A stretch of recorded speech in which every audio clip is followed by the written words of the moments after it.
নমস্কার দর্শক বন্ধু। আজকে বর্তমান পত্রিকাতে প্রাথমিক বিদ্যালয়ের শিক্ষক শিক্ষিকাদের জন্য একটি ভালো খবর প্রকাশিত হয়েছে, সেটি আমি আপনাদের সঙ্গে শেয়ার করছি। শিক্ষকের ঘাটতি মেটাতে 3 টিচার পলিসি। জেলায় 350 প্রাথমিক স্কুলের অতিরিক্ত শিক্ষককে অন্যত্র বদলির সিদ্ধান্ত। সাম্প্রতিক প্রকাশিত এই প্রতিবেদনটি আমরা বিস্তারিত জেনে নেব।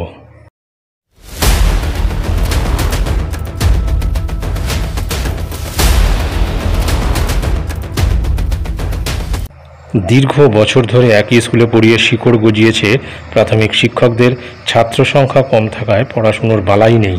সময় মতো স্কুলে আসা যাওয়াই কাজ। কোথাও কোথাও শিক্ষক রয়েছে 5 থেকে 6 জন, অথচ ছাত্রছাত্রীর সংখ্যা হাতে গোনা। শহর এবং শহর সংলগ্ন প্রাথমিক স্কুলগুলোতে এই ছবি দেখা যায়। শহরের বাইরে গ্রামীণ এলাকার প্রাথমিক স্কুলগুলিতে অন্য ছবি। সেগুলো ধুঁকছে শিক্ষকের অভাবে। কোথাও একজন, আবার কোথাও 2 জন শিক্ষক। তাই দিয়েই কোনো রকমে চলছে পঠন পাঠন।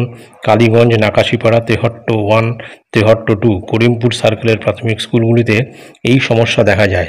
এবার সেই শিক্ষকের অপ্রতুলতার সমস্যায় জর্জরিত স্কুলগুলোর হাল ফেরাতে তৎপর হয়েছে প্রশাসন। তার জন্য গ্রহণ করা হচ্ছে 3 টিচার পলিসি, অর্থাৎ প্রাথমিক স্কুলগুলোতে যাতে অন্ততপক্ষে 3 জন করে শিক্ষক রাখা যায় সেদিকেই নজর দেওয়া হচ্ছে।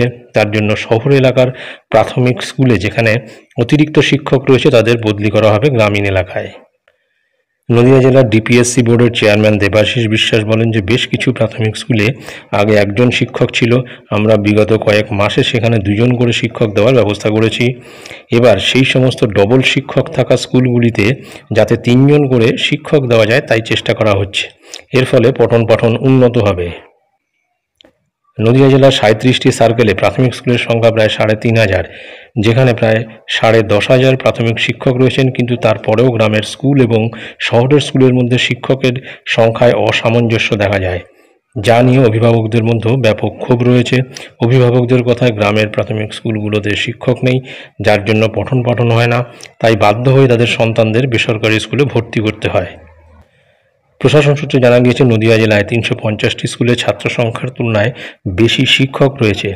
এই স্কুলগুলি মূলত শহর এবং শহর সংলগ্ন এলাকায় অবস্থিত, কিন্তু বেসরকারি স্কুলের দাপটে সেই সমস্ত জায়গার স্কুলে ছাত্রছাত্রীর সংখ্যা অত্যন্ত কম। জানা গিয়েছে শহরের স্কুলগুলোতে এমন বহু শিক্ষক রয়েছেন যারা বছরের পর বছর সেই স্কুলেই রয়েছেন। অতীতে বদলির অর্ডার এলেও তারা প্রভাব খাটিয়ে থেকে গিয়েছেন। যদিও যোগাযোগ ব্যবস্থা এই শিক্ষকের তারতম্যের অন্যতম কারণ বলেই মনে করছেন প্রশাসনের আধিকারিকরা। কারণ গ্রামের দিকে যান চলাচল খুব কম থাকায় সারপ্লাস শিক্ষকরা সেই স্কুলগুলোতে যেতে চান না। নদিয়া জেলায় এরকম সারপ্লাস শিক্ষকের সংখ্যা প্রায় 700 জন। সেই জায়গায় নদিয়া জেলা জুড়ে ছাত্র সংখ্যার তুলনায় কম শিক্ষক রয়েছেন 300-র বেশি স্কুলে। পশ্চিমবঙ্গ তৃণমূল প্রাথমিক শিক্ষক সমিতির রাজ্য সম্পাদক কিংসুক দাস বলেন, আমাদের সরকারের সর্বদাই একটাই উদ্দেশ্য, প্রাথমিক স্কুলের পঠন পাঠন উন্নত করা। শিক্ষক স্বার্থে খুব বেশি বিঘ্নিত না করে যদি শিক্ষক অপ্রতুল থাকা স্কুলে বদলি করা যায় তা অত্যন্ত ভালো। কৃষ্ণনগর সাংগঠনিক জেলার বিজেপির শিক্ষক সেলের কনভেনার অমিত চট্টোপাধ্যায় বলেন, গ্রামের স্কুল থেকে বহু শিক্ষক তৃণমূলের নেতাদের টাকা দিয়ে শহরের স্কুলে বদলি নিয়ে এসেছেন। তাই তাদেরকে পুনরায় গ্রামের স্কুলে পাঠানো যাবে কি না তা নিয়ে সন্দেহ রয়েছে। সুতরাং বোঝা যাচ্ছে প্রাথমিক স্কুলগুলির ক্ষেত্রে 3 টিচার পলিসি গ্রহণ করতে চলেছে রাজ্য সরকারের পক্ষ থেকে, এবং সেক্ষেত্রে প্রত্যেকটি গ্রামের প্রাথমিক স্কুলগুলিতে অন্তত 3 জন করে যাতে টিচার থাকে সেই ব্যবস্থা করা হচ্ছে। তার জন্য শহরের যে স্কুলগুলিতে শিক্ষকের আধিক্য বেশি ছাত্রছাত্রীর তুলনায়, সেখান থেকে টিচারদের বদলি করে গ্রামের স্কুলে পাঠানো হচ্ছে।